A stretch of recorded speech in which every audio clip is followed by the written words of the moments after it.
Hello guys, അപ്പോൾ എല്ലാവർക്കും പുതുവത്സര ആശംസകൾ. ചിങ്ങ ഒന്നായിട്ട് എല്ലാവർക്കും നല്ല ഐശ്വര്യവും സമൃദ്ധിയുമുള്ള ദിവസങ്ങളായിരിക്കട്ടെ. അപ്പോൾ ഞാൻ എന്താ രാവിലെ എണീറ്റ് കുളിച്ച് തമ്പുരുക്കുട്ടിയും എൻ്റെ കൂടെ എണീറ്റായിരുന്നു കേട്ടോ. അങ്ങനെ പൂജാമുറിയിൽ വിളക്ക് എത്തിക്കാനുള്ള സെറ്റപ്പിലാണ്, ക്ലീൻ ചെയ്തുകൊണ്ടൊക്കെ ഇരിക്കുവാണ്. തമ്പുരു എന്നെ നോക്കിക്കൊണ്ടിരിക്കുന്നു. രാവിലെ തന്നെ എണീറ്റ് ചെറിയൊരു കോലം എനിക്ക് എൻ്റെ ഒരു ഡിസൈനിൽ ഞാൻ അങ്ങ് ഇട്ടു. അങ്ങനെ വിളക്കൊക്കെ കത്തിച്ചപ്പോഴത്തേക്കും നല്ല ഒരു ഐശ്വര്യം നിറഞ്ഞൊരു രാവിലെ ആയിരുന്നു കേട്ടോ. ഏർലി മോർണിംഗ് ഒക്കെ എണീക്കുന്നത് വല്ലപ്പോഴും ഒക്കെയാണ്. അപ്പം ഇങ്ങനത്തെ വിശിഷ്ട ദിവസങ്ങളിലൊക്കെ ആയിരിക്കും കുറച്ച് നേരത്തെ ഒരു 6 മണിക്കൊക്കെ എണീക്കുന്നത്, 5:30-6 മണി. അങ്ങനെ അവളും പാവം എൻ്റെ കൂടെ അങ്ങ് എഴുന്നേറ്റു. ഞാൻ എണീക്കുന്ന സൗണ്ടൊക്കെ കേട്ടിട്ട് എണീറ്റതാളും. പിന്നെ കുറച്ച് കഴിഞ്ഞപ്പോഴത്തേക്ക് ആൾ ഉറങ്ങിട്ടോ. അപ്പം ഞാൻ ആ സമയത്ത് ചായ ഇടുവാണ്.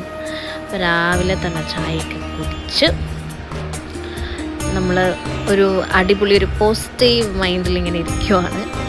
അപ്പോൾ എനിക്ക് ഒരു കല്യാണം ഉണ്ടായിരുന്നു രാവിലെ. അപ്പോൾ കോവിലി വെച്ചിട്ടാണ്, മുടിപ്പുര ക്ഷേത്രത്തിലെ ജഗതി മുടിപ്പുരയിൽ. അങ്ങനെ ഞാൻ അതിന് വേണ്ടിയിട്ട് റെഡി ആയിക്കൊണ്ടിരിക്കുവാണ്. അപ്പോൾ എല്ലാവർക്കും പുതുവത്സരാശംസകൾ.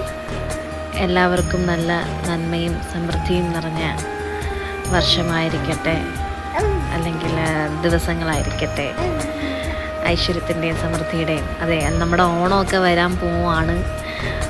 തമ്പുരുവിൻ്റെ ഫസ്റ്റ് ഓണമാണ്. അപ്പം ഞങ്ങൾ ഭയങ്കര എക്സൈറ്റഡ് ആണ്, ആളുടെ ഫസ്റ്റ് ഓണം സെലിബ്രേഷൻ എന്നൊക്കെ. അപ്പം ആളും കുറച്ച് എക്സൈറ്റഡ് ആണ്. ഇങ്ങനത്തെ ആഘോഷങ്ങളൊക്കെ യാത്ര പോകാനും ഒക്കെ ഭയങ്കര ഇഷ്ടമുള്ള കൂട്ടത്തിലാണ് തമ്പുരുക്കുട്ടി. അപ്പോൾ അങ്ങനെ ഞങ്ങൾ ഓണം, ഈ വർഷത്തെ ഓണം നമുക്ക് കുറച്ച് സ്പെഷ്യലാണ്. തമ്പുരുൻ്റെ ഫസ്റ്റ് ഓണമാണ്. അപ്പോൾ ഓണക്കോടിയും കാര്യങ്ങളും ഒക്കെ എല്ലാവരും എടുത്തെന്ന് വിശ്വസിക്കുന്നു. ഞങ്ങളും കുറച്ചൊക്കെ പർച്ചേസ് ചെയ്തിട്ടുണ്ട്. അപ്പം ഞാൻ ഈ വെയർ ചെയ്തിരിക്കുന്ന മാല ലക്ഷണ കളക്ഷൻസിൽ നമ്മുടെ ലക്ഷ്മി ചേച്ചിയുടെ മാലയാണ് കേട്ടോ. ഞാൻ ഫസ്റ്റ് ടൈം ഈ മാല ഇപ്പോൾ വെയർ ചെയ്യുന്നത്. കുറേ നാളായി വാങ്ങിച്ചു വെച്ചിട്ട് ഇതുവരെ എനിക്ക് ഒരു അറ്റാറിൻ്റെ കൂടെ ഇടാൻ പറ്റിയില്ല. അപ്പം ഞാൻ ഇന്നങ്ങനെ ആ മാല ഇട്ടു. അങ്ങനെ ക്ഷേത്രത്തിലെത്തി. കല്യാണമായിരുന്നു. കല്യാണമൊക്കെ കഴിഞ്ഞു. ഞങ്ങളവിടെയൊക്കെ സംസാരിച്ച് ഫോട്ടോസൊക്കെ എടുത്ത് തമ്പുരുക്കുട്ടി ഹാപ്പി, എല്ലാവരും ഹാപ്പി. അങ്ങനെ ഇന്നത്തെ ഒരു ദിവസം നല്ലതായിട്ട് സ്പെൻഡ് ചെയ്തു. നെക്സ്റ്റ് ടൈം കാണാം. ബൈ.